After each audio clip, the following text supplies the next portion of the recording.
Welcome to another Pint with Seaniebee. What a difference 2 weeks makes in podcasting.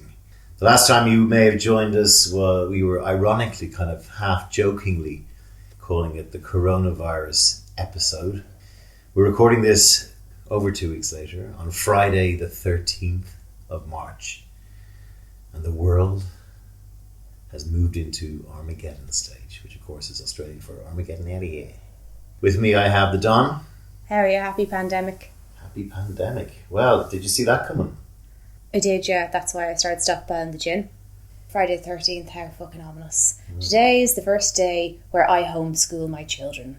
Indeed, so the silver line to that is your kids are probably going to be better educated than they would have hoped. They sure as shit will. They thought they were on their hollybops. No, chicken, no, sit the fuck down. Now, the good news is at School Durin, because they usually go to School Carmel, School Traffic, School Durin, those of you who don't know, the Don, her actual real name is Durin. My actual name is Durin. Inside baseball there. Yeah, which means sadness. Oh. Thanks, Ma. Yeah, so at School Durin, the uniforms are onesies. So that's a plus so far. But they will be better educated. The schools all closed down today in Ireland. Everything's on sort of lockdown. Interestingly, Great Britain and Ireland have two contrasting approaches to coronavirus. Oh, what a surprise. Boris Johnson and his team appear to be saying the best way to handle the virus is to fucking let everyone get it. And herd mentality. They figure if they get 60% of the population get it, there'll be herd immunity. First of all, 60% is not good enough. The death toll still, I think they worked it out, best case scenario would be between 350,000 and 400,000 people. It's not the bleeding heart of every government. The reason people, like today, just to be clear, so all schools, crashes, colleges, they're all shut down because children are the carriers. They don't tend to be symptomatic. So they're not really at risk. They're the vectors. If they're Bastards, another reason not to I know, yeah, they're full of germs. But so if they're not congregating, that really helps to stop the spread. The thing is that the health service only has so many beds. 255 ICU beds in Ireland, I think. Is that all? Yeah. I read America only has 1 million hospital beds for 350 million people. We'll come to Donald Trump after we talk about this. We'll get there. But so the thing is, most people that contract coronavirus will be fine. When I say fine, they might be sick as dogs, but they're going to be okay. Those who are at risk, the figures change, and by the time this goes out, it might have changed again. But there's a huge amount of people that will need to be hospitalised, and what they need to be hospitalised for would be ICU stuff. It's stuff like being on ventilators, but those things shouldn't be overly frightening. That should be, it's fine, somebody will be fine. Problem is, there's only so many ICU beds, and we're already massively overstretched because the HSE, which is the Irish Health Service, it's creaking at the seams. Yeah, and has been for decades. Yeah. I had to laugh. There was an Australian reporter in Italy a couple of days ago and saying there were people on trolleys. What? Oh, to have a trolley. Oh, to have a trolley. When I was 15, I got bumped up to a trolley. I was a full day on a chair. I was on a trolley in a corridor for a solid week, having consultants come around to me. And I was quite high risk at the time. So that was then. It's only gotten worse. Oh no, people be on trolleys. But realistically, if you've got a pandemic, that is quite scary. So there seems to be two different schools, because in Belgium and Holland, also neighbouring countries, both of whom are in the EU, are also, I think Holland is going the British route of letting everyone catch it and hope they develop immunity. We're telling this story on the day that I think it's from Japan, where the first person has caught it again. Yeah. That guy should go out and buy himself a lottery ticket. Or a woman. Well, so there's also debate, aside from the idea of whether it's a good idea or not to think the herd immunity thing, there's also the matter that there's a huge divide over whether you become immune to it. Yeah. Which, as per your point, someone's just caught it again, or whatever strain comes out next year, if it will be the same one. So, I don't know. I mean, it's not funny now. I mean, the whole thing has escalated in 5 days to like global pandemonium. We're on the last day of Cheltenham today. God knows how Cheltenham was allowed to proceed. Ridiculous. But everything now is shut down. The Premier League football is shut down. All Irish sports are shut down. American sports. The world is going into hibernation. The pubs are not shut down. The pubs are not shut down. They're talking about, what's the word they use? Distance or... social distancing. Social distancing. There's all these new words coming. We're in the delay phase, apparently. Delay phase in Ireland means our hospitals are fucked and haven't got the capacity to take a huge amount of people. And I would say the NHS in Britain is slightly better prepared than we are in that regard. But it's kind of... it's a spooky, weird thing. Mayhem in the groceries and supermarkets. Panic buying. Panic buying. So the first thing was the toilet paper, which... That seemed to come from Australia. That was from Australia. That was the Daily Mail in Australia. And I think it was... My other country. What the fuck is going on? Jesus, Australia. I'm just shitheads. But yeah, so the toilet paper thing happened and stocking up on pasta. Now you understand people saying, well, I might get a few more bits of like non-perishables into the house in case we're not well. That's fine. I get that. I'm not going to demonise that. But I went to Aldi and there was no toilet paper to be had. The particular Aldi I'm near had gotten in shitloads of it and they had it on all the special offer rails with just buy it, hurry, get it while it's there, and trolleys full of that and pasta. And there was no pasta left on the shelves, piss all toilet paper left. But nobody went to the wine aisle. And that's what I was thinking, because I tend to think ahead. We'll still have Tesco deliveries. When people stop losing their shit, forgive the pun, we'll have toilet paper again. By Friday, the schools could be shut down. If not Friday, the following Monday. But the schools could be shut down. And I thought to myself, what will all the mummies do when they find that out? They'll be racing out to get the wine. And then they'll get Sauv Blanc. well, you see, there's a particular Sauv Blanc I like, which is the Aldi dupe for... It's Freeman's Bay. It's been on the show before. It has been. It features often. It's Freeman's Bay. What's our drink today, by the way? Oh, our drink today is the Quarantini. Donna's created a Quarantini. I have tried to taste it before we pressed record, and it tastes a little bit like... It's like a Black Forest Gatto flavoured cough medicine. My two favourite things. I'm having a glass of red with a side kicker of vodka soda. So, so you're stockpiling wine because you're now becoming a teacher of Yes. And, Yeah. So they will be educated now, thank God.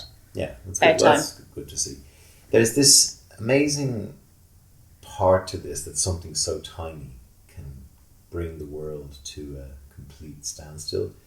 At the time of our recording this, the stock markets have crashed all over the world. Lots of things that were on the agenda, like our government formation have been parked, climate change. But the climate change element is really intriguing. It's almost like we have this Etch-a-Sketch moment where if we play this virus right, we can start a new way of behaving as a species, which says, let's not it all be about stocks and shares and markets and profit and greed.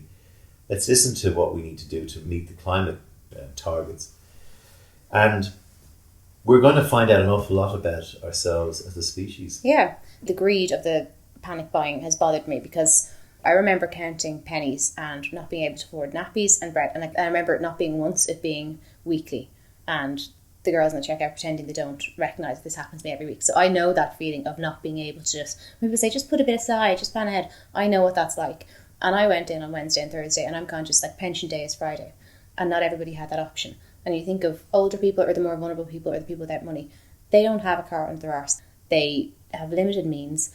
Even when things are running low, people stockpile the cheap stuff that they're not going to use. The cheap pastas and sauces, that's some kid's dinner. And that's a kid from a family who they're struggling to feed them. We do have this survival instinct and it brings out this Mayfain selfishness. And I found that very hard to deal with. However, on the flip side, and this is the curriculum for the children's projects next week, which is the silver lining of coronavirus. A lot less air travel. Yeah. So, well done, Greta. Carbon emissions in China down 40%. Yeah, the carbon... I don't know if you saw the diagrams that have been online of the carbon emissions from November to January to February. Massive. So it's almost like Mother Nature has said, I'll stop it. If you don't give a shit about the planet, I'll stop it. With the most microscopic thing. Yeah. I've tried floods, volcanoes, tornadoes, but this will sort you. And then there's the socialism element. We live in a time where everything is me, looking after health is my diet, my yoga, what I exclude, what I do to look after myself, my vitamins. And that's a privilege because we live in a society where a lot of things have been eradicated, although they're coming back because of anti-vaxxers. But so we don't tend to think in community terms now. But now suddenly we have to again, which is similar to decades ago when disease was rampant. And if you lived in a nice estate, in a nice house in the outskirts of Dublin and you had money, okay, you had access to better doctors. But for certain things, there were no treatment. TB, sit in a room with light and isolate. So there was a need to give a shit about poor people because when you have slums, when you don't have sanitation, running water, when you don't have those things, then disease is rampant. And disease isn't going to stop and say, oh, sorry, we're coming to Dublin 4 now. Oh, we'll stop. Disease doesn't recognise social class or boundaries. or borders. So there's a need to think in terms of community and to give a shit about the more vulnerable because they will spread to you. You also see that in America. 2 weeks ago, when it wasn't that big of a thing for us, it wasn't on our doorstep, we were focusing on the American election. Like, we had Biden, we had Well, Sanders. that's the other thing that's happened in the last 2 weeks. Bernie Sanders has vanished, and now we have Joe Biden back. Well, yeah. So after Warren dropped out and Bloomberg had dropped out already, everybody was backing Biden because it was a safer choice, because Bernie Sanders is just so far left because he thinks that people should have healthcare.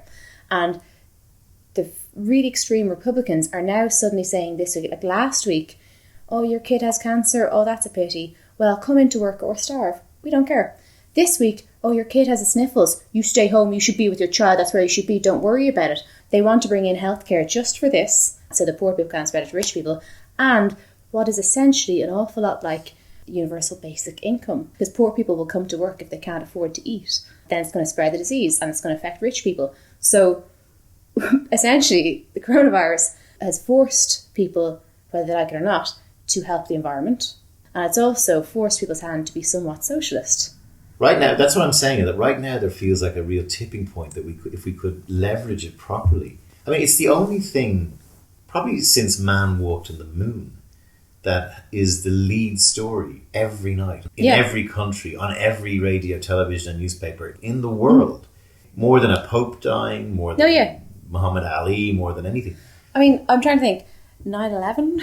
Sorry, for a day or so. 9/11. But even that, after a day or so, there were other things. And I have to say, I mean, I said in the last podcast that I've started listening to Sean Hannity in contrast to Rachel Maddow, Sean Hannity being the kind of bucket banger for Trump's swill, and every morning I can't even get through his whole show.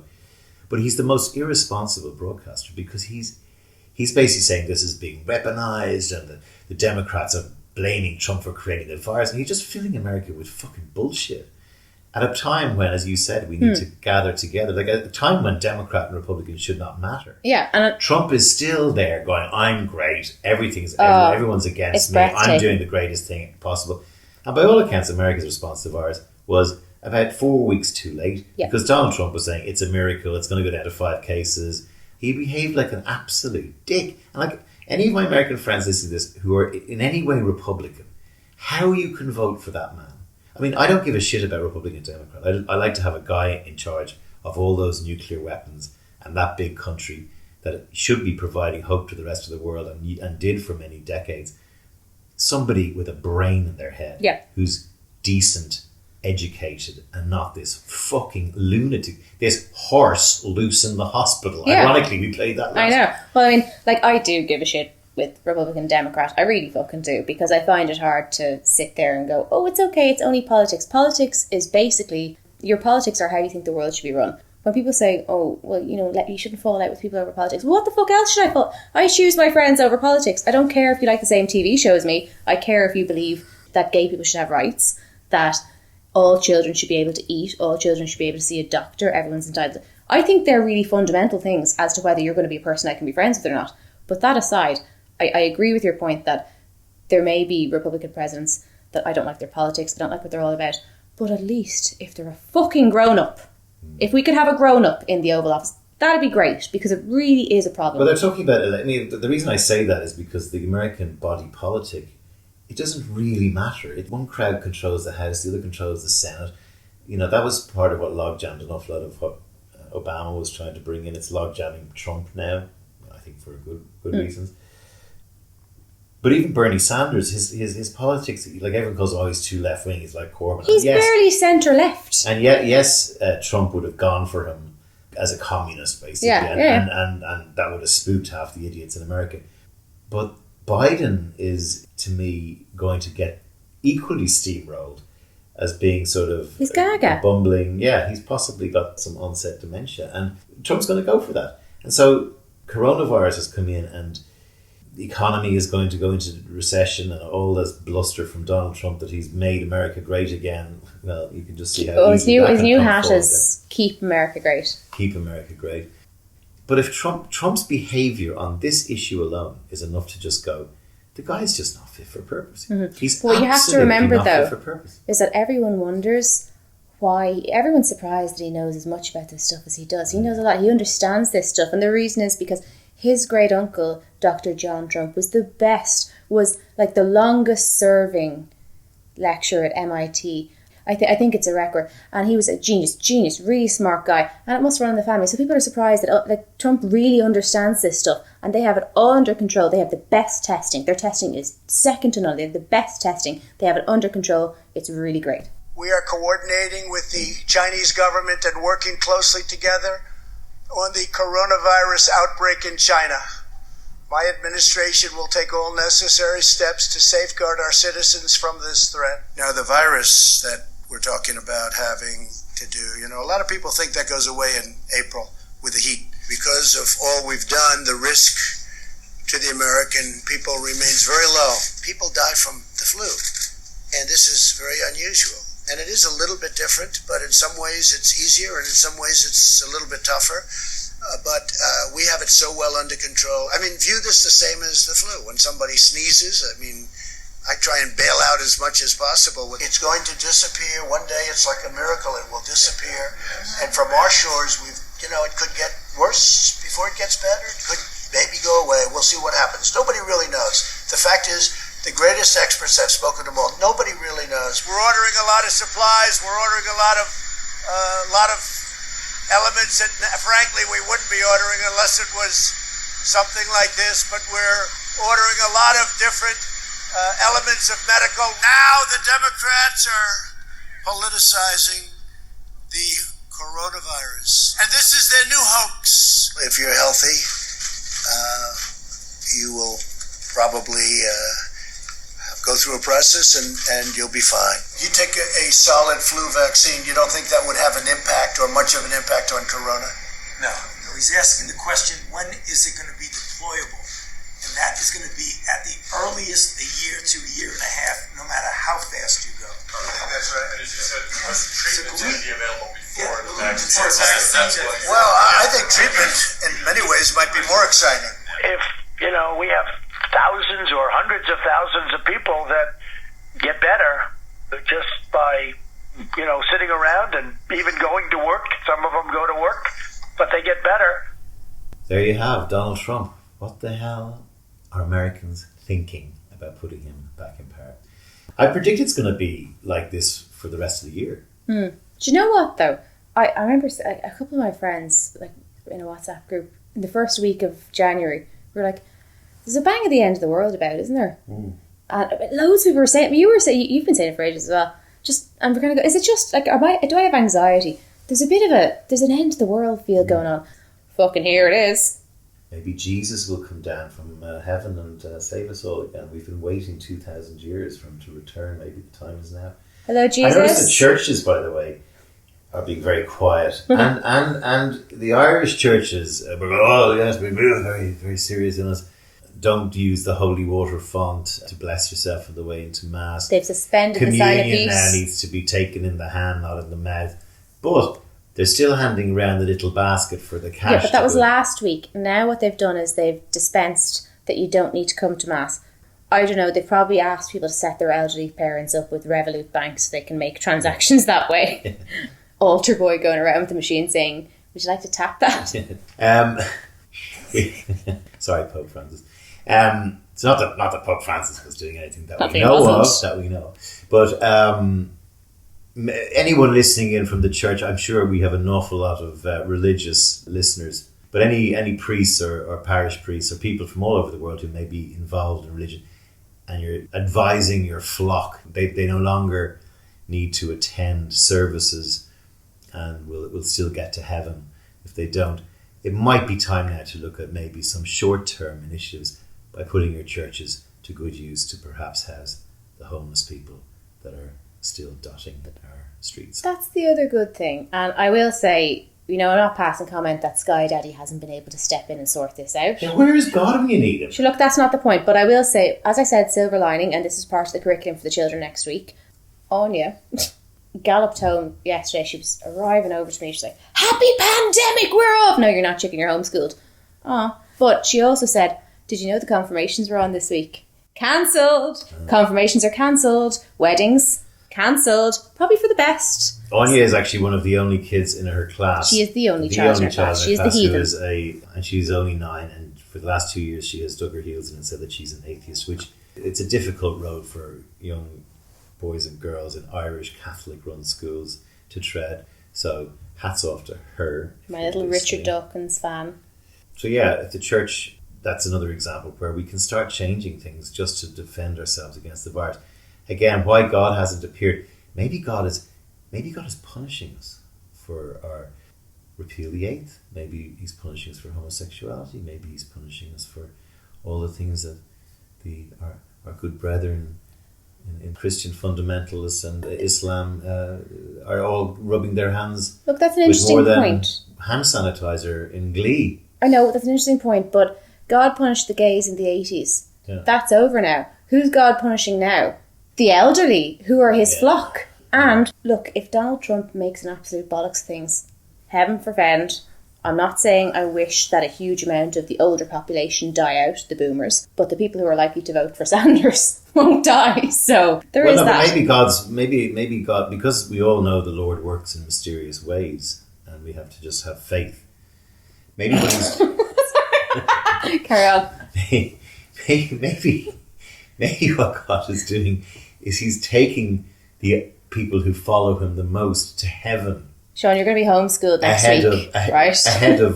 No, he's taking the elderly out of the equation, going, yeah, you've been great, you've been spending every fucking waking moment praying to me, right, I'm going to let you die quickly and then I'm going to come and wait, you ain't seen nothing yet. There's going to be plagues of rats and mice and locusts and snakes and everything, and you know, the rest of us. Maybe he's just going to wipe out the old godbothers. Well, yeah, I mean, maybe. And looping it back to the original point of coronavirus, now we all know the best thing we can do is just practice good hygiene and wash our hands. I have had a huge issue. I am not obsessive compulsive. I have high hygiene standards. I have long been dismayed to step out of pub bathrooms and you're in the cubicle and you step out and you see two girls step out of different cubicles, so you know they weren't in there railing lines of coke together, they actually went to the loo. And they'll be dolled up to the nines and they'll look in the mirror and they'll fix their powder and the lippy, backcomb the hair, but they'll be there for fucking ages. You hang around the hand dryer because you're just dying to know. And then they walk out and they don't wash their fucking hands, the dirty bitches. There's an awful lot of talk about hygiene now. People are saying, well, maybe up yourself to a daily shower. I saw that on many people's Facebook now. Upping yourself to a daily shower. Are people not washing daily? And then, of course, you say that and people go, well, excuse me, some people have mental health issues. It's not. I'm fucking mental. I am mad as a shopping trolley full of seagulls. I have everything wrong with me. Do you know what I do? I fucking wash myself at least twice a day. At fucking least twice a day. I've had discussions in the last year with members of my own family who scoffed at my daily washing regimen. You are very hygienic. I know, but like, they've lived in Ireland all this time and they go, no, I just have a shower once or twice a week. I'm going, what the fuck? You know, it's like, I don't know where that comes from, but maybe Australia taught me one thing, and that was to have a shower. But I think I showered regularly when I was living here back when I was growing up. But I don't know. Maybe people scoff at my excessive. Like I'm not obsessive compulsive. Perhaps I'm a little bit over the top with the hygiene. Sure, I always had hand sanitizers everywhere. However, they do not do the job that washing. Them maybe though. There was that as well. No, I had other ones that I used to put alcohol into when I was going to school. I did. I'm just saying, if you could all wash yourselves. Yeah. And I'm going to further that to your clothes. There are people who wash themselves and they don't wash their clothes often enough. If you're an adult, wash your clothes every fucking day. If you've been out in them all day, you know what? They may not stink. Good. They're not supposed to stink by the end of the day, because by 7 p.m, I don't want people to be smelling BO off me. Just because if I take off a dress I've been wearing all day, maybe it doesn't smell. I'm not putting it back in the wardrobe and taking it out a week later because it's not fresh. If you can't smell your washing detergent off it, put it in the fucking wash. Yeah, and we're not allowed to shake hands. But one of the things I thought we could do is we could just sniff each other's crook of the arm. That could be the new welcoming thing. No handshakes. I'll just nuzzle up to where you. Well, everyone's now practicing sneezing into their arm. Great, good stuff. Take off your jumper and throw it in the wash. And you know what? 60 degrees as well. So look, there's a likelihood that by the time the next podcast comes along in 2 weeks, one of us might have it. One of us might know someone who has it. I don't know where this is going. So it's kind of it's been a very weird and interesting couple of weeks, especially the pace. I mean, there's a little part of me that goes, because we're so inured now to conspiracy theories, Is it some kind of global attempt to reset humanity? Quite And if it possibly. isn't, it should be. Yeah, I mean, like, it's a bit tinfoil hat, but I'm willing to entertain the possibility and go, whilst I'm not celebrating this, and yes, I'm going to go stark raving mad in the house, the upside is I don't have to deal with anybody at the school gates. Don't like that shit. My children will be much better educated, and I have been preparing for this my entire life. Social isolation. Fucking excellent. Do you mean I'm going to have to read books and not see people? And I can chat to people online, but I can also get offline. Like, I'm well used to this. I make my little social interactions online because I don't fucking want to see people all the time. So I feel like I've talked to people, but I don't have to actually interact with people. All you need is this is fucking your brilliant. phone, chicken nuggets, and wine. Yeah. And presumably your children. Cigarettes. Should they Which puts kill me you? at high risk. Should they kill you?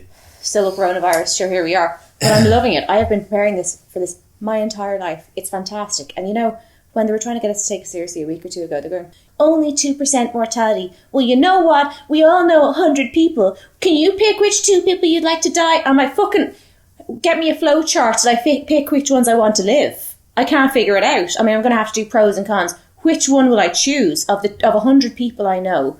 Which 2? Only 2? Will I pass muster? I'll keep you. Yeah. The whole idea of this sort of nefarious... Imagine if they said, reports coming in today from Virginia in America that traces of coronavirus have been found in cigarettes. We're not sure, but it seems to be all the people in Virginia who are smokers are catching it, and it's been traced back to the tobacco plants across the world. And everyone just stopped smoking. They go, fuck that. They wouldn't, though. Yeah, but they would, because they my point is that even though they know smoking is going to kill them at some indeterminate point in the future, we're sitting here having a cigarette while we're talking this, think that, it won't be me, I'll be fine. Or, yeah, it will be me because I don't want to be old. Or whatever. You've got all this sort of cognitive dissonance. But if it was like the coronavirus is in a cigarette, you wouldn't be cool. Oh, and if you exhale it, not only will you give them second-hand lung cancer, you give them a second-hand coronavirus. So they'd have to have like COVID-19. smoking lounges. They'd be like TB sanatoriums. They'd be smoking sanatoriums. Yeah. Which is essentially And then the other thing chamber. that which I wrote a tweet about, which was Kofevev. Kofevev Fuck was... the Simpsons. Donald Trump I knows know. it all. So Donald Trump, remember, those of you listening, about a year into his presidency, drunk, eating cheeseburgers one night, just sent a tweet out. He probably fell asleep while writing it, and he wrote Kofevev. Coveffe. And it's COVID-19. Oh, make sure hands are clean. It's probably a good way to leave it coming along. Now, this preamble, of course, is the introduction to the next in the Don's top 20 countdown. We're up to number 16. This is the top 20 that the Don has picked from the 144 previous episodes of Pint With Seaniebee. She also prepares 3 questions for me to see if I can remember the fuck who I was talking to. So what's tonight's first question? So, your first hint. This person said, any parent should encourage art and understand how precious it is to development. Julie Spear? No. Okay, next question. Okay. I've never got it first go. I'm determined. Well, that's the idea. I'd be sitting here like a dickhead if you did. So, when it comes to art, and when knowing when to let go of it and release a piece, when you're most passionate about it, that's the time. If you overthink it, it can be damaging for the work. Yes, I was asking this person, do you know when is the right time to stop? Yes, that is painting? exactly. Pete? Nope. Right, come on. Okay. And your final hint was when someone compliments this person, they're flattered and happy, but also immediately assume that the person that complimented them is wrong and doesn't know what they're talking about. Now, criticism, this person tends to agree with because they already thought of it. That resonated with me, so. Wow, yeah, this is familiar. Is it a woman? It is. It's not Annie. I've never not got it. Okay, this is a particularly difficult one, and I'm going to give you this extra hint as a bonus hint because these particular quotes are not direct quotes because this person, English is not their first language. Oh. Well, that's pretty much handing it to me on a plate, and I still am drawing a blank. Hang on a second. The Bosnian artist, Šejla Kamerić. Yes. Yeah, that was an amazing interview. That was an interview that I gave. I was in Bosnia visiting I have a godson, Liam. Hello, Liam, if you're listening. And I was visiting him in Bosnia, and I picked up about 4 or 5 really interesting interviews, which I dotted across the series, and some of my favourite interviews. And it was just it was a weird quirk. But Šejla was this fearless artist who as most of the people in Bosnia were, they had this, there was people who were in film or advertising or music, and they all had this unique kind of fuck you to the system, and the world wasn't paying attention while they were being corralled in Sarajevo by the Serb forces during the Bosnian War, and the atrocities were going unnoticed, and the UN were playing a terrible role, and Šejla did this amazing Bosnian Girl piece of art, and she was impenetrable as a. You probably won't hear that, but I found it very hard to find the real Šejla. I get that, and maybe that's partially because I know you so well. The mood I'm in with the past 24 hours we've had with coronavirus, and I'm not comparing the two, but that end of the world feel and the panic and the fear, I thought of how people have such little compassion for refugees and migrants and what it's like to really be in fear and to panic. And I thought, like, people are running out to buy fucking toilet roll and shit like that. And yet the same people in a couple of weeks' time will have no compassion for people putting kids on boats. And it made me think of, we went to see For Sama, which is a fantastic film about the Syrian situation. So I thought of this interview, and like I listened back and I remembered why it had made the list. I found her very gentle, talking about difficult topics, but she has this just gentleness about her. And I liked her talking about how developing artistic talents is important for creative thinking. So even if you end up in science, this fighting for it's so important to art is necessary and not to discourage from art. And I liked when she talked about 18-year-old boys defending what they don't understand and that they're babies, and this need to understand, which I think comes from if you're an intelligent person and if you care about the world and you're a deep thinking person, and it's 20, 30 years on, you're thinking, how do we understand what's happened? Setting anger aside, and I think that's a really special and important thing to witness. But in talking about what she was like as a kid and her internal experience as a person, that kind of resonated with me quite a bit. And she said that she was almost autistic, and maybe she would probably consider that now. And she talked about herself as a child, and it reminded me a lot of myself. And that's kind of at the forefront for me. I've got a lot of stuff going on at the moment with my own kids and with me and that. So I found that interesting that cropped up. But it was the right tone for me today, and I really loved the interview, so I wanted to bump that one up to this week's one. Excellent. The wonderful Šejla Kamerić, kind, talented, but wary. I was very nervous doing this interview, and I'd just like to thank you again, Šejla, for giving me the time. So, without further ado. Welcome to another episode of A Pint with Seaniebee. Thank you all so much for your continued support. Keep sharing and tweeting it for me, please. I'm privileged to have an amazing guest on my show today. One of the foremost European artists of the time, a visual artist by the name of Šejla Kamerić. Did I get your surname right? Yes. I did. Šejla is living in Sarajevo, and she's kindly invited me to her home today for this interview. We're sitting here not having a pint, we're having biska, which is a grappa made from plants from where? Istria. And I haven't had some yet, so we clink glasses maybe to... Yeah. There we go. I haven't tasted this yet. Herby. Yeah, sweet. And sweet. Šejla is very controversial. Would that be fair to say? I don't think of myself as controversial. You don't do it on purpose? No, not at all. But she has some amazing pieces that have caused some controversy. Where can we see your work? Anyone who's listening to the podcast might want to look first before hearing your story. There is many things on my website, the Facebook page, many other galleries and museums where I exhibit have images of my works. So Šejla is born and bred in Sarajevo? Yes, most of the time. I was living in Dubai for a few I years just came from when Dubai. I was a kid. My Interesting father used spot. to work there. What was it like for you growing up here?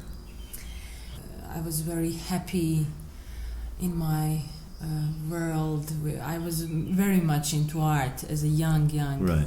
teenager. I wanted only to do art, so I went to an art high school. Right. Before that, I was almost autistic. Really? Okay. Probably they would say nowadays that I was autistic in a sense that I really didn't like to communicate verbally. I was really completely obsessed with drawing and didn't like going out playing with the kids. So, Okay. but I was very happy. Did people spot that you were gifted when you were young? Yeah, I was encouraged to do it because that was basically only way how I communicate with the rest of the world. Were you very introverted? Yes. Okay, Yeah. so art was your world. Anybody who I've spoken to from this part of the world, the whole life, particularly of our generation, I think we're a similar generation, tends to be, there's a pre-war and a post-war. The war came here. What was it like for you during the war? Horrible, but it was life. So you learn very fast to accept what's happening around you with the gratitude that you are still alive Yeah. and that you have every moment as a precious one and to enjoy as much as you can. So it was a mix of horrible, tragic things with some beautiful. Were you angry? Not so much at the beginning. I was more. I was deeply sad. I couldn't understand what's happening, and I was just crying because I was. There is one thing, when the war started, I cried because the buildings were being destroyed, and then my father told me, "Don't cry over buildings. That's something we can repair. Only lives are important." And of course, that's just. I was a teenager, so I understood that very, very, very fast, and then I started losing close friends, neighbors, family members, and I experienced that side of how does it really feel when something big part of your life is being destroyed. Was your art still part of your life then, or did you have to just go back to basics and survival, or were you still able to do some? I actually made a work called Basics, which was a direct answer to your question. I was at the beginning I thought that the art is escape for everything, and then when you are in a position where you have a lack of food and water and electricity, everything, you start to understand that you really have to have basics so you can create art. So I think that's where the big transformation in for me happened when I opened up to the rest of the world and understood that I can't rely on art. I have to rely on myself. I stopped thinking so much about art and doing it. I finished high school, I went to Academy of Fine Art, and I slowly went into the direction of graphic design. Yes. But I considered it more as an escape, in a practical escape. I was doing my job. I was working. You were fitting in. It was. I didn't thought of it as an art. Was that uncomfortable for you, trying to go down that road? Because presumably that leads to a job, and then you're a graphic designer rather than an artist, right? Yeah, but I was very lucky to get, before I graduated this art high school during the war, I met a group of designers called Trio, and they were really the most famous designer group in ex-Yugoslavia, and I've heard of them. Yeah. Yeah, they did all these record covers for the biggest Yugoslavian bands, and also some great posters. So I met them, and I started working with them. Mm-hmm. Learning at first, and then helping out, and then slowly they gave me more and more responsibilities. So very soon I became equal. Thanks to them, I didn't consider it as a job. It was fun, but still I knew that it's not exactly what you wanted. What I wanted to do. One of the things when I came, this is my 4th visit to Sarajevo, and when I first came, maybe 2003 or 4, I'd never been before, and one of the things, it was winter time, it was snow, and I had my own vague, typical European, not very conscious and not very involved in understanding what was going on. I've since learned an awful lot more about what happened here.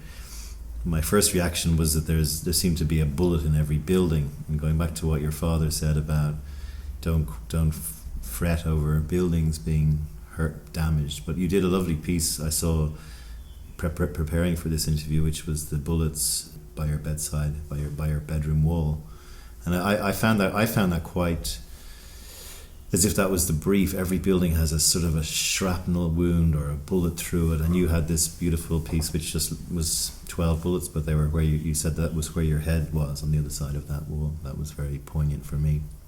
That sort of work, when you were doing it, was it personal, or were you trying to make political points, or how tell me what your mind was thinking when you were making that sort of stuff? For me, it always starts very personal. It has to.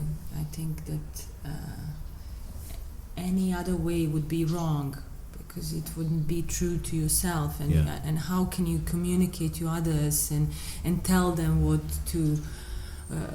to feel, or try to lead them into one way of thinking if you don't really go deep inside yourself, in your emotion, and really see what that means to you. And so with every other work, even those who are considered very, very political, I just needed to tell what's on my mind and in my soul. Is photography now your primary medium, or do you do all sorts of do you paint and all that as well? Or?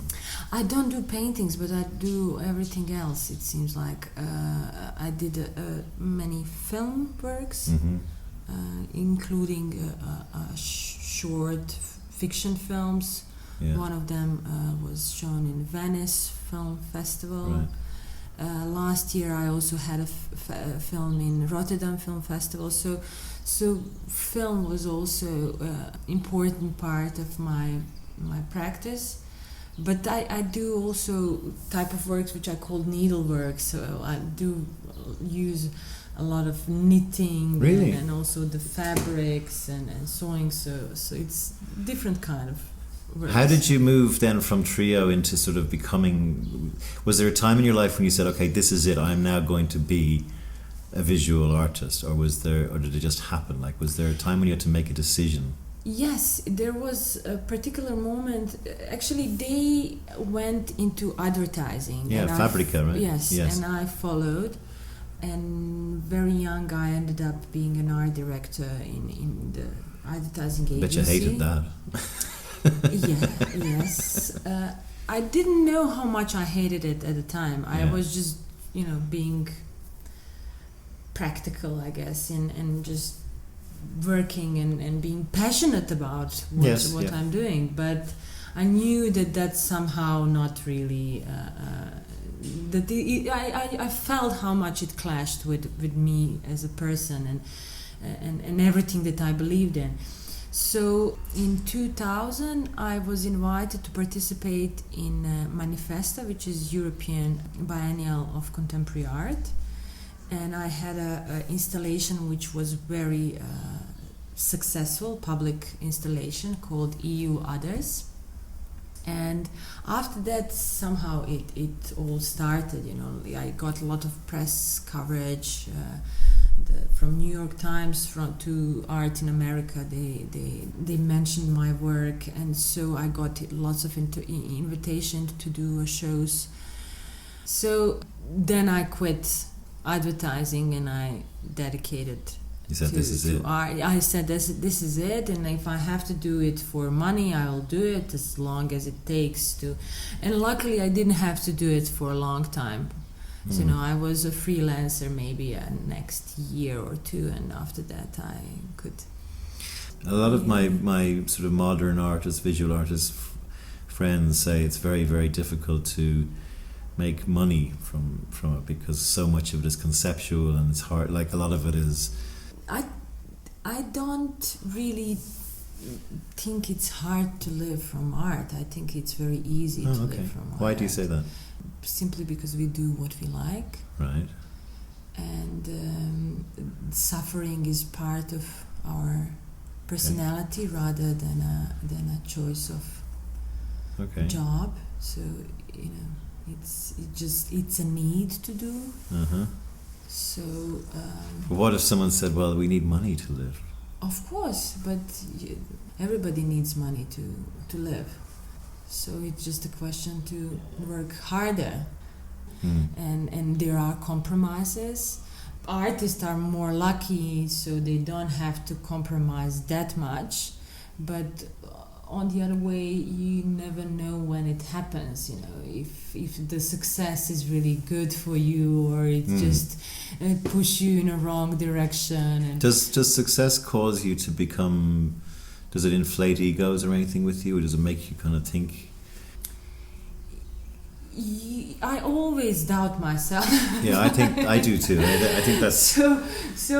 When somebody flatters me and when I get a lot of attention, it's good. But in the same time, I think there is something wrong. It has to be something wrong with this, or they don't know what they are talking. This is not good. And what about criticism? Criticism is usually I agree. I can never hear something bad because I already thought of it for sure. There's another thing about art which I don't paint or I write. I've written plays and I do some movies as well. But there's this time I find it's hard when to let go of it, when to actually stop dicking around with it, particularly if it's something written, and then just say, okay, this is finished. I think maybe because of my background is in advertising, and we tend to always be asking for approval from a paying client. Is this right? And the client eventually goes, yes, that's right. Yeah, but that's the moment in art when you feel the most passion about it. Know that you have to let it go. You have to show it to someone. And when you are so happy about it, somehow it's when you overthink. It can be damaging for the work, or it means that it's something seriously wrong with it because it doesn't. Well, I found I had to sort of go, because everyone has an opinion. If you send it out to people who and then if you took everyone's opinion, you'd have you have to make. No, I'm deliberately doing it this way, and sorry, thanks for your advice, but and it's like it's kind of hard to sort of. And also, for me, creating art is all about what I want to leave behind. Images, objects, what should remain after me. Yeah. And first it has to be important for you. It has to have a huge part of yourself in it. Otherwise, if you just start doing something which is so easy and you would love to sell it, and sell it in a sense that you'd never see it again, right. Then it's then it's not so good. And obviously, when it's great when you have a chance to sell your work. And luckily, the art world, commercial art world, function in this weird editions, so you can always make edition for yourself. But it's more about this symbolic way of giving it and never seeing it again. So one of your other famous pieces, and I'm sure you've talked about it a lot, is Bosnian Girl.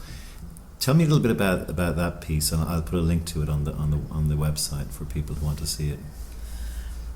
In 2003, a friend of mine, Tarik Samarah, who is a photographer, went to Srebrenica, one of the places where genocide in Bosnia and Herzegovina happened, and he went into a former factory which was used as an army barracks for UN soldiers during the siege of Srebrenica. UN forces were responsible for keeping the peace and protecting Srebrenica safe zone. Actually, he was the first one who entered after the war and after the atrocities in Srebrenica and surrounding happened. And that site was also used to gather Muslim men and boys, and as an execution site as well. So he found a lot of graffitis and remains from the UN soldiers, and he brought these photos back and showed it to me, and I guess he was also very much touched by the messages that we read on these graffitis, and they were really controversial. Many violent comments, and you see how these young boys were confused and pressured. And one of them was Bosnian Girl graffiti. It's kind of a untasteful joke about Bosnian girls, saying no teeth, has mustaches, smells like shit, question marks, Bosnian Girl. And how did you know that these were Dutch soldiers who wrote this rather than Serbs or something from before? They were assigned graffiti. Oh, they were signed? Yeah. That's not a very good idea. And and also there is a special iconography that Serb soldiers would use, not only letters which would be in Cyrillic, but still, it was very different, and they were in the bedrooms of where the soldiers were sleeping. And I said they were like signed, and also together with the other marks and signatures of the brigade and etc. Of course, the Dutch hadn't really covered themselves in any glory in Srebrenica anyway, because they kind of stood by and opened the gates, and they were the ones who kind of were the last between the Serbs and it just that I think really epitomized how conflict in Bosnia and Herzegovina, or how war, I wouldn't say conflict is quite a soft word, how the war in Bosnia and Herzegovina happened. You have two sides, but you also have a third side which is in power and which is kind of moderating.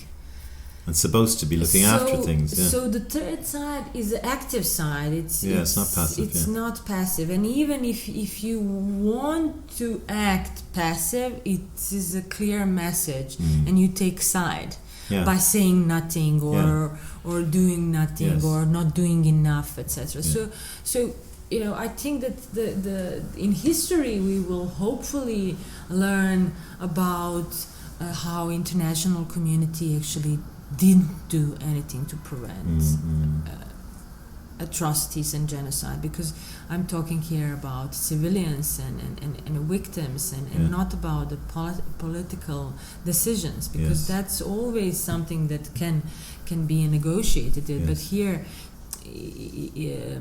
how to stop war 4 years after is difficult. Or how to stop the war now in Syria. It's very difficult. But when the war starts, there is a point where someone can intervene and make it stop. Then you prevent all these civilian victims. And when you just let it go for years and years, then it's impossible that was characterized by the war here. So you took this piece of graffiti, and I literally placed it on myself. Tarek did a portrait of me, and I made a poster out of it. So those of you who link to the poster will see Šejla is a very, very beautiful Bosnian girl, and so she had this beauty with this pretty disgusting sort of text over her face. And so tell me how that was received when you launched it. This work really talks about the prejudice in general. So we are all victims, and we, but in the same time, we are the ones who keep violating others with our own prejudice. And it's not about if someone smells or not, or how someone looks. It's about understanding the wider context and being careful when you judge. Why did you decide to put yourself in the picture? It could only be me. Okay. I had to be again a victim. I have to be again the one who takes all the blame, or takes all the pain as well. So, what was the reception to it when you first launched that piece? We decided to go with this poster, and so we did like a small campaign to use this advertising term. So we started in Sarajevo on the anniversary of fall of Srebrenica. In 2003 we did it. So on that day the posters were all over the city, and also we did a kind of poster campaign in the rest of the Bosnia. That would have been probably the most in-your-face kind of poster that's ever gone up on the streets of Sarajevo, right? It was shock. Yeah. And people stopped and asked what this is it for real? Yeah. And it was one of... And also I'd say people didn't get it. A lot of people thought it was real or something, But that was the beauty of it. Yes, that of course. was the moment where you need to stop and think. Yes. Same as the message of the work. Like you need to stop really and think before you say something and before you even think of it. But very soon it just shifted, and somehow those who should be most offended, which would be a woman from Srebrenica, they took it as their own image. Yeah. Which is what you intended. Yeah, which was my intention, And there are many interesting stories about how like for example the U.S. Embassy in Sarajevo ordered that the posters of the Bosnian Girl would be removed from the whole surrounding area. Because they didn't know what they how thought it to was position themselves. Yes. Later, of course, it was everything was fine, but at the beginning they really didn't know what.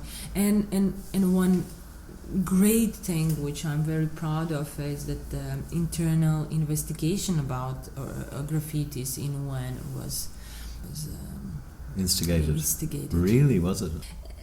Not because somebody needs to be punished and point out. It also, I think that this graffiti really shows that you can't really, as a big authority, put 18-year-old boy to go somewhere far from home to defend something that he doesn't understand. Because you're right, that's not a mature person writing that. And this it's a is baby. Exactly. And this work really tells that story. I agree. It is anti-war poster, which talks directly about Srebrenica. But I think that the message is so universal that even people who never heard about Bosnia or Srebrenica can relate to it.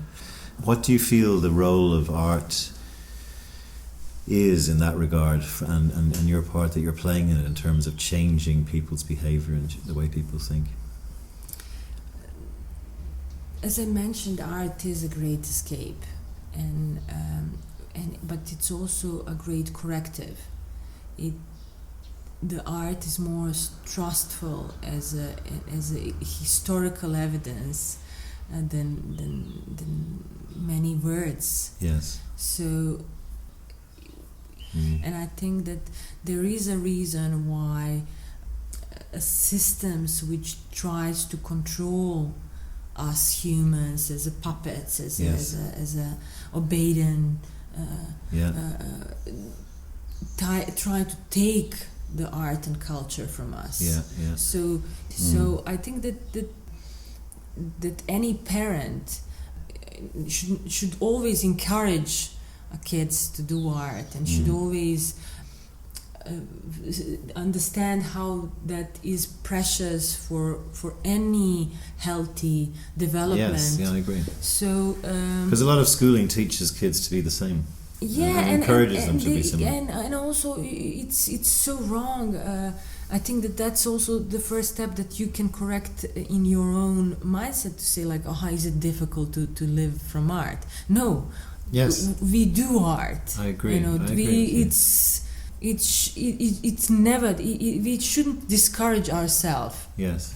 And others to do it, because and it doesn't take much. You can, nobody ever said that you have to be only artist and not work as a gardener in the same time. Or be the most famous artist. And the gardener is not also an artist, etc., etc. Even if you do a science, it's so much connected to the art and the way how you openly think of new possibilities, and how creative you are in figuring out the ways how things were not done before. So have you ever had an idea that you've self-censored, that you've gone, this is too far, I can't do this? I had that with one of my films. I thought for years that I can't do it. What was the idea? It was based on a war story, or event which was crucial for me, loss of my father. I had an idea during the war that I would love to do film or work which I would keep on walking this same path which he did during the war, and passing the point where he was shot, and for years and years I couldn't, and I kind of censored myself because I knew I was too emotional to do it. And then in one point of my life I went back to it, and I did it with a colleague artist who was distant enough from the subject, so I had someone to Was it very difficult to do that? It was extremely. What is the name of the piece? 1395 Days Without Dread. And then with that piece, when you finished it, was there any catharsis with you on that you closed a chapter, or was it waiting to come out, or do you? Yes. I think with each work, it's another milestone. Really? Okay. And do you find the people of Sarajevo? Do you find you've become a kind of a champion for them in a little way, in terms of the fact that there is somebody presenting them with challenging, emotion, evocative pieces that are related to the craziness that went on back then, still today, that it's important that we never forget? I can't say that for myself. I don't know what others think, but I know for sure that my works will remain as a historical evidence of what was going on, and what just an ordinary citizens, girls, Bosnian girls, Bosnian women, Bosnians had to go through, and they are very personal, but I think that's where everyone can relate to, and that's where audience which don't have the experience of the war can understand, because it comes from simple emotions that we all share. What about the future then? Where do you see your career going? Do you feel that do you move like the wind, or do you have a set course plan, do you think? for now, I'm enjoying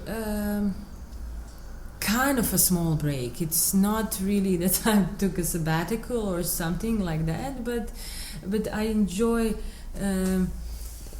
thinking about what I did, because last year was so tense for me. I had as I mentioned, film in Rotterdam. Then I had a huge project in a Welcome collection in London. So talk about that one as well. That was Atrocities, the project that I did for 3 years and showed it in the show that was entirely dedicated to forensic medicine, but with many art pieces, and I was commissioned to do a project. Obviously, I had to deal with Bosnian past, because Bosnia is also the biggest forensic case in history so far, and that was challenging in every sense. I went to the mortuaries, execution sites, mass graves. I talked to so many survivors, went to the court in Den Haag, listened to testimonies, all the images, all the bodies remains that I saw in these 2 years was really like going through the war again. Yeah. And I had a crazy energy to work on it. I couldn't stop. It was really. You're exercising it out of you. Yeah. And somehow the nature of the project is a live thing. It keeps on growing. So I imagine this work as a live monument built out of data. So the part of it function as a website or as open data server, and the part of it is a physical piece installation, which is a mortuary fridge, and this database. From this database, it screened the short video clips, and I did. A starting point was 32,000 video clips, which translates to more than 80 hours of the viewing materials. And so each clip is between 5 and 15 seconds, and they are screened randomly, so you can never see the same thing. And this is not stock footage. This is you filmed it. Yes. Wow. Okay. Everything, and now it growed. We showed it in Istanbul now, and hopefully next year it will come to Bosnia. It still grows, and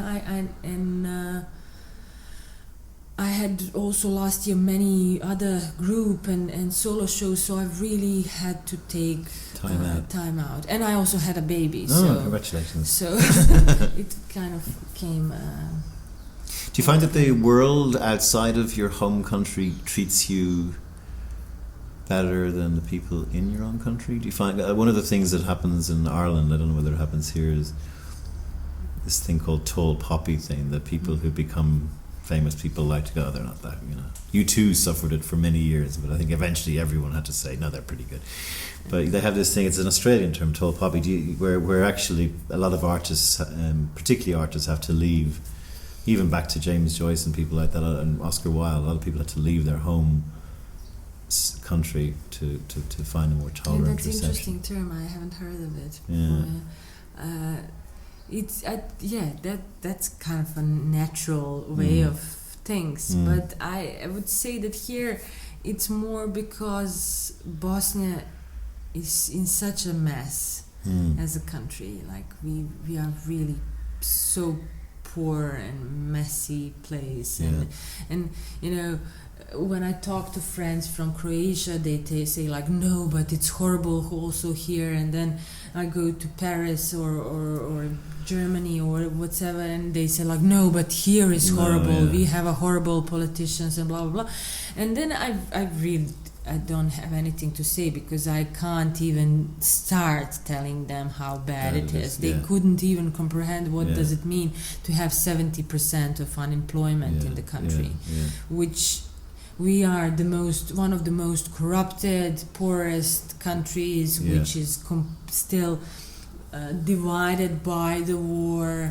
We just don't have weapons, so it's peace, but people are still fighting in their own heads and so much trauma. Like we still have 9,000 missing people from the war. So it's such a. So given all of that, and to me it feels very like the start of the podcast where you were talking about yourself as a young girl coming to terms with this in a sort of introvert way, that quite a lot of your work seems to be almost confronting a lot of the things that you were trying to make sense out of, a lot of things that were just completely nonsensical to you. What do you say to that little girl now? What or any little girl? What have you learned in your life that you'd like to share with people coming after you? I know you're still very young, by the way. Not really, but yeah.